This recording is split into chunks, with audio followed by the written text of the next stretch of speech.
Growing up in a small town in the Midwest, I always dreamed of a life filled with adventure and romance. My parents, hardworking folks who ran a local diner, instilled in me the values of honesty and perseverance. But I yearned for something more, something beyond the familiar streets and faces of my hometown. When I turned 18, I made the bold decision to move to the city for college. It was terrifying and exhilarating all at once. I found a part-time job at a quaint bookstore to help pay for my expenses. Little did I know that this job would change the course of my life forever. It was a crisp autumn day when Ryan first walked into the bookstore. He was looking for a rare edition of The Great Gatsby, and I happened to know exactly where it was. As I reached for the book on a high shelf, our hands brushed, and I felt a jolt of electricity. Ryan was everything I'd ever dreamed of: tall, handsome, with piercing blue eyes and a smile that could light up a room. We started talking, and I was immediately captivated by his charm and wit. He was 24, already successful in his career as a junior partner at a prestigious law firm. Ryan asked me out for coffee, and before I knew it, we were spending every free moment together. Our whirlwind romance was like something out of a fairy tale. Ryan took me to fancy restaurants, bought me designer clothes, and even surprised me with a weekend trip to Paris for my 20th birthday. I was head over heels in love, convinced that I had found my soulmate. When Ryan proposed 2 years later, I didn't hesitate to say yes. The ring was gorgeous, a massive diamond that sparkled like nothing I'd ever seen. My parents were hesitant, worried that I was too young and that Ryan and I came from different worlds. But I was sure that our love could conquer any obstacle. Our wedding was a lavish affair, held at a beautiful vineyard just outside the city. I felt like a princess in my designer gown, walking down the aisle to the man of my dreams. Ryan's parents were there, of course, his father, a stern-looking judge, and his mother, a socialite known for her charity work.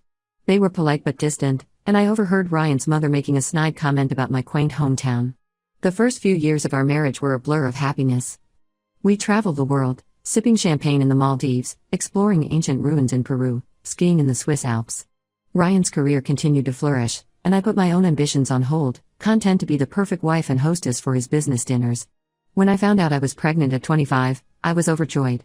Ryan seemed happy too, but looking back, I realized his enthusiasm wasn't quite what I'd expected. He was supportive, of course, accompanying me to doctor's appointments and helping set up the nursery. But there was a distance in his eyes that I couldn't quite place. Lindsay was born on a rainy Tuesday in April. She was perfect, 10 tiny fingers, 10 tiny toes, and a head full of dark hair just like her father's. I threw myself into motherhood with gusto, relishing every moment with my beautiful baby girl. As Lindsay grew, I noticed Ryan becoming more distant. He started working later and later, often not coming home until long after Lindsay and I were asleep. His business trips became more frequent, sometimes lasting weeks at a time. When he was home, he was distracted, always checking his phone or lost in thought. I tried to talk to him about it, but he always brushed off my concerns. "It's just work stress," he'd say, planting a quick kiss on my forehead before retreating to his home office. I wanted to believe him, to trust in the love we'd built together. Lindsay was a daddy's girl from the start. Ryan doted on her when he was home, bringing her expensive toys and taking her on special father-daughter outings. I was happy to see them bonding, even as I felt a growing distance between Ryan and myself. It was on Lindsay's 10th birthday that my world came crashing down. Ryan had promised to be home early for her party, but as the hours ticked by, he was nowhere to be seen. Lindsay was devastated, crying into the birthday cake I'd spent hours decorating. Frustrated and worried, I decided to check Ryan's home office for any clues about where he might be. As I rifled through his desk drawers, my hand hit a small lever, revealing a hidden compartment. My heart pounding, I reached inside. What I found shattered my entire world. Photos of Ryan with another woman, a petite blonde with a warm smile. And 2 children, a boy and a girl, maybe 7 and 5 years old. They were posed in front of a Christmas tree, all wearing matching sweaters and wide grins. My hands shaking, I dug deeper. Birth certificates for Tyler and Sophie. School records. And there, at the bottom of the pile, a marriage certificate. Ryan had married Amanda 3 years before he'd even met me. I don't remember much of what happened next. I know I somehow made it through the rest of Lindsay's party, plastering on a fake smile and making excuses for Ryan's absence. After the guests left and Lindsay was in bed, I sat in the dark living room, surrounded by deflated balloons and discarded wrapping paper, waiting for my husband to come home. When Ryan finally walked through the door past midnight, I was ready. I showed him what I'd found, demanding answers. His face went pale, then flushed with anger. He accused me of snooping, of not trusting him. But as I pressed for the truth, his defenses crumbled. The story came out in bits and pieces. He'd married Amanda young, pressured by their conservative families. They'd had Tyler and Sophie in quick succession. But Ryan had felt trapped, suffocated by the responsibilities of family life. When he met me, he saw a chance at the excitement and freedom he craved. He swore he'd meant to end things with Amanda, but could never bring himself to hurt her or the kids. So he constructed this elaborate double life, convincing himself that he could have it all. I was numb with shock and betrayal. Everything I thought I knew about my life, about the man I loved, was a lie. I told Ryan I wanted a divorce. He begged me to reconsider, promising to end things with Amanda for real this time. But the trust was irreparably broken. The next few months were a nightmare. Ryan fought dirty in the divorce proceedings, using his family's connections to paint me as an unstable, unfit mother. He manipulated Lindsay, telling her that I was destroying our family out of spite and jealousy. Lindsay, always closer to her father, sided with Ryan. She refused to believe the truth about his other family, convinced that I was lying to hurt her beloved dad. It broke my heart to see my little girl look at me with such anger and distrust. The divorce was finalized when Lindsay was 11. Despite Ryan's considerable wealth, I was ordered to pay child support. He got primary custody, with me only getting visitation every other weekend. It felt like a cruel joke. I'd lost everything, including my daughter's love. The years that followed were a struggle to rebuild my life from the ground up. I got a job as an administrative assistant, slowly working my way up the corporate ladder. I moved into a small but cozy apartment, trying to make it feel like home despite Lindsay's reluctance to visit. Every attempt to connect with Lindsay was met with cold indifference or outright hostility.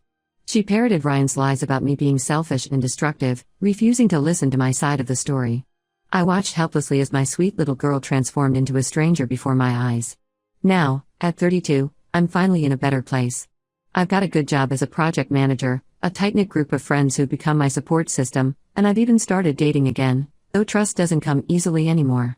But the pain of losing Lindsay's love still haunts me. I've missed so much of her life, her first day of high school, her first crush, her first heartbreak. I see glimpses of her life through social media, and it feels like looking through a window at a family that should have been mine. Yesterday, everything changed again. I was settling in for a quiet evening with a glass of wine and a good book when there was a knock at my door. I opened it to find Lindsay standing there, looking upset and conflicted. Confused but hopeful, I invited her in, my heart racing with a mixture of joy and apprehension. Little did I know, this unexpected visit was about to turn both our worlds upside down once again. Update 1 As Lindsay stepped into my apartment, I couldn't help but notice how much she'd grown. At 16, she was nearly as tall as me, with Ryan's dark hair and my green eyes. She looked around nervously, taking in the space that should have been familiar but was now foreign to her. I offered her a seat on the couch, my mind racing with questions. Why was she here? What had happened? As I handed her a glass of water, I noticed her hands were shaking slightly. "Mom," she began, her voice barely above a whisper, I need to talk to you about something." I sat down beside her, careful to maintain some distance. "Of course, sweetheart. You can tell me anything." Lindsay took a deep breath, then the words came tumbling out in a rush. "I found out about Dad's other family. Tyler and Sophie. And Amanda. It's all true, isn't it?" My heart sank and soared simultaneously. The truth was finally out, but at what cost to my daughter? "Yes, Lindsay. It's true. I'm so sorry you had to find out like this." Tears welled up in Lindsay's eyes. "I feel so stupid. All these years, I thought. I believed." She broke down, sobs racking her body. Instinctively, I moved to hug her, but she flinched away. The gesture hurt, but I understood. There was too much history, too much pain between us. As Lindsay calmed down, she explained how she discovered the truth. She'd been using Ryan's laptop to work on a school project when a notification popped up, a text message from Amanda. Curiosity got the better of her, and she started digging. It didn't take long for her to uncover the whole sordid story. "I confronted Dad," Lindsay said, her voice hard. "He tried to lie at first, but when I showed him what I'd found, he broke down. He told me everything. About how he'd been living this double life for years. About how you found out. About the divorce." She looked at me, her eyes filled with a mixture of pain and dawning understanding. "He said you tried to turn me against him. But that's not true, is it?" I shook my head, fighting back my own tears. "No, sweetheart. I never wanted to turn you against your father. I couldn't stay in a marriage built on lies. And I couldn't bear the thought of sharing the painful truth with you. Maybe that was wrong of me. I thought I was protecting you, but maybe I was just protecting myself." Lindsay nodded slowly, processing this information. "I've been so awful to you," she whispered. "All those things I said, the way I treated you. God, Mom, I'm so sorry. The apology, so long awaited, washed over me like a wave. But with it came a torrent of complicated emotions, relief, vindication, but also a lingering hurt that couldn't be erased with a simple sorry. I understand, Lindsay, I said softly. You were put in an impossible situation. You're a father. He manipulated both of us. We sat in silence for a while, the weight of years of misunderstandings and misconnections hanging heavy between us. Finally, Lindsay spoke again. I don't think I can go back home right now, she said. Being around Dad, knowing what I know now. I just can't. I was wondering. Could I maybe stay here with you for a while? My heart leapt at the prospect, but a small voice of caution held me back. Of course you can stay, sweetheart. But are you sure that's what you want? This is a big change, and we have a lot to work through. Lindsay nodded, looking more vulnerable than I'd seen her in years. I know. I need some space to figure things out. And I think I'd like to get to know you again. The real you, not the version Dad painted for me all these years. We spent the next few hours talking, really talking, for the first time in years. Lindsay shared more about her life, her friends, her struggles in school, her dreams for the future. I told her about my job, my hobbies, the life I'd built for myself in the wake of the divorce. As the night wore on, I could see Lindsay fighting to keep her eyes open. Why don't you take my bed tonight? I offered. We can figure out more permanent arrangements tomorrow. Lindsay hesitated, then nodded gratefully. As I showed her to my room, she paused in the doorway. Mom? She said softly. Thank you. For not turning me away. After everything. I felt a lump form in my throat. You're my daughter, Lindsay. No matter what's happened between us, that will never change. I love you. Lindsay didn't say it back, but the small smile she gave me before closing the door felt like the first ray of sunlight after a long, dark storm. After Lindsay went to bed, I stayed up late, my mind whirling with the events of the day. Part of me was overjoyed at the chance to reconnect with my daughter. But another part, the part that remembered years of rejection and pain, urged caution. I called my best friend, Tara, needing her level-headed advice. Tara had been my rock throughout the divorce and its aftermath, offering a shoulder to cry on and a swift kick in the pants when I needed it. That's huge, honey, Tara said when I finished recounting the evening's events. But you need to be careful. Lindsay's hurting right now, and she's reaching out to you. That's great, but it doesn't erase the past 5 years. I know, I sighed. I want to welcome her with open arms, but you're scared of getting hurt again, Tara finished for me. That's completely valid. Listen, take things slow. Be there for Lindsay, but set clear boundaries. And for God's sake, don't let Ryan manipulate either of you again. After hanging up with Tara, I made up the couch for myself and tried to get some sleep. But couldn't. My mind kept replaying moments from the past, Lindsay's first steps, her first day of school, the last time she told me she loved me before the divorce. And now, this unexpected chance at reconciliation. As I finally drifted off in the early hours of the morning, I made a silent promise to myself and to Lindsay. We'd take this one day at a time, rebuilding our relationship brick by brick. It wouldn't be easy, but nothing worth having ever is. Update 2. It's been 2 months since Lindsay came back into my life, and to say it's been a roller coaster would be an understatement. We've had moments of connection that have brought tears to my eyes and arguments that have left us both frustrated and hurt. But through it all, we're slowly learning how to be mother and daughter again. Lindsay decided to stay with me temporarily while she figures things out with Ryan. Living together has been challenging, to say the least. We're both used to our own space and routines, and suddenly sharing a small apartment has led to some clashes. Lindsay leaves wet towels on the bathroom floor. I nag her about doing her homework. It's mundane, everyday stuff, but it feels monumental given our history. We started seeing a family therapist together, Dr. Ramirez. She's been helping us navigate the complex emotions and dynamics between us. In our first session, Dr. Ramirez had us each write down our hopes and fears for our renewed relationship. Reading Lindsay's list broke my heart. She was afraid I'd abandon her again, that I didn't really want her around, that she'd messed everything up beyond repair. I realized then how much hurt Lindsay had been carrying all these years. It wasn't just about Ryan's betrayal, she felt betrayed by me too, for leaving, for not fighting harder to stay in her life. We've been working through these feelings in therapy, slowly unpacking years of misunderstandings and unspoken pain. There have been bright spots amidst the difficult conversations. We've started having movie nights on Fridays, taking turns picking the film.